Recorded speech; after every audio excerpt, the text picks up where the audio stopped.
All right, so the next line is going to be the lateral line, and this is the side line. So it shares a few things with a few other lines. It shares the side of the neck muscle with the spiral line, and it shares the angular muscle of the front of the neck with the front and the back lines.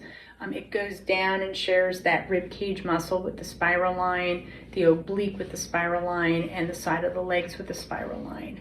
So it does have some shared components to it. So if one line starts to get dysfunctional, it's going to affect the other line as well. So the cool thing about lateral line is we can, as you do your full reset, it'll go really nicely with that the spiral line. You'll be able to just smoothly go in that. So just like we walked forward with that spiral line, we're going to have a hand next to that thigh, and we're going to have the other hand next to this side. So we're just going to start like that, and we're going to take the rib cage and draw downward towards the hip on the right side, and then back up, and then back in. And then the second side is going to be the same thing. It's just drawing downward with the left hip, or the left rib cage to the left hip, and then coming back up. So looking at this, and I'll take a little step back so you can see a little bit better. Coming forward, this hand is noticeably moving down that leg. I'm not purposely doing it, but you can see that arm moving with my rib cage. And then the same thing with that left side. So now, moving one step forward, as we move forward, we can lift that left arm and then move that rib cage towards the right hip and then back up. Now notice that my arm is coming all the way up through the ball and socket joint, but it's not moving. I'm not moving my arm at all. I'm moving through my rib cage. And this is another reciprocal inhibition. So that just means that the opposites can't work together. So this muscle, as I contract it, this muscle is going to open. So it's a really nice way to actively stretch your torso. And then adding your breaths in would be 1, 2, 3. Inhale, and then exhale into that contraction to the left. And then inhaling and exhaling into the contraction to the right. All right?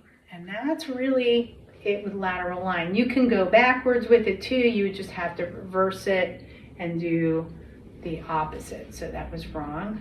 You could go this way and then go down. All right. So either way is fine. Working on, going when we'll go through the moving forward and backward into that front and the back of the body.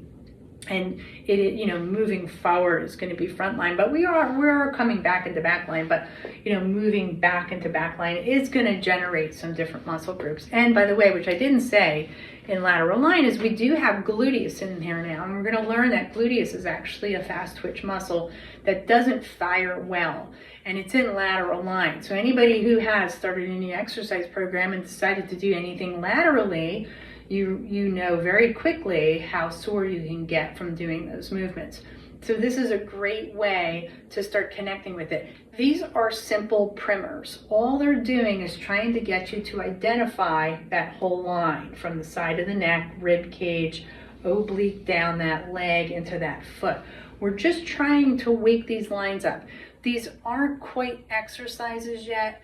The reason why I call them primers is because it gives me the ability to reinforce this with almost every session that I do.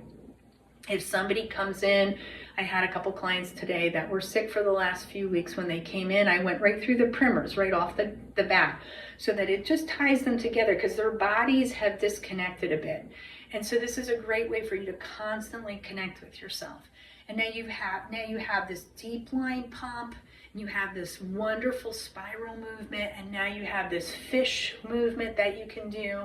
And now you're starting to see how the body is going to be able to do all these movements. And just to bring up one dysfunction right off the top of my head, you will find out very quickly doing things during the day, and especially with that spiral line reaching to the back of the car, When you sit in that seat and you reach to go back to get something, and that spiral line stops you right here, and then you reach your shoulder all the way back to grab it, and then you have whatever you're grabbing into the shoulder girdle and all that weight into that small little muscle of the shoulder girdle, and then all of a sudden you have, coming to me going, my shoulder hurts, I don't know what I did.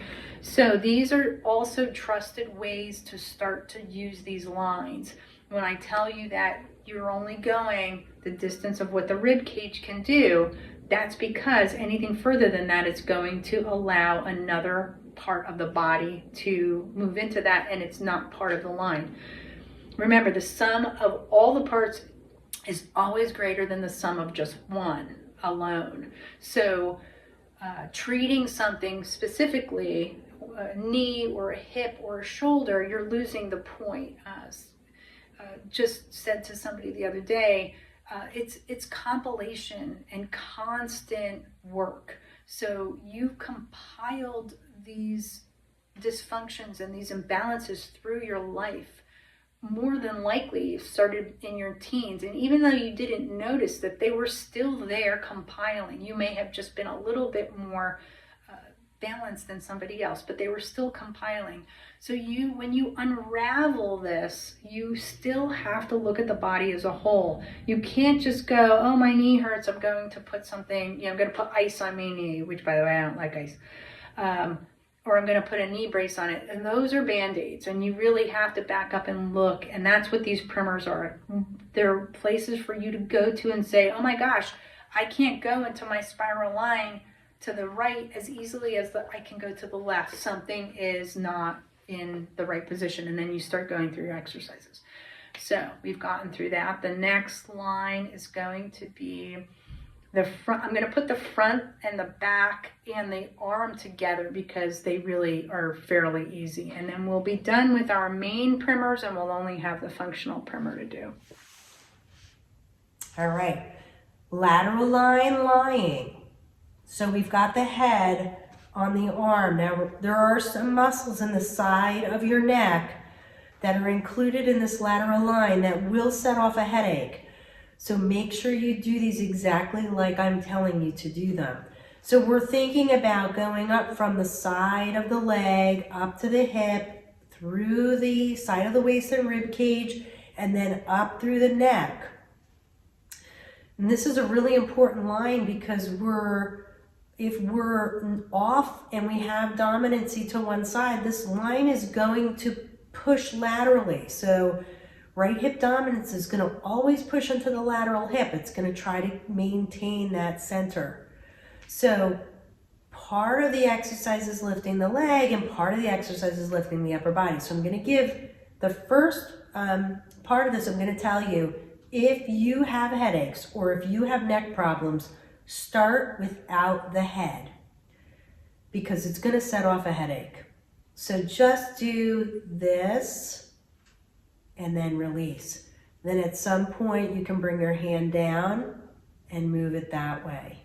And then what I'll have people do is bring their head under their arm and let themselves lift up this way with the arm. But we're trying to get the whole lateral line involved, but these are really nice ways of getting the lateral line involved with it. But the big movement is going to be, you can start with the arm over the head, you can start with the arm here. We're going to flex, we're going to take a nice deep breath in, and then we're going to lift. Now my eyes are going to stay focused forward, I'm not turning my head, and then we're inhaling in for 3. Push the head into the arm before you lift again. That's going to reciprocally inhibit this muscle and let it open up so that you don't get a headache.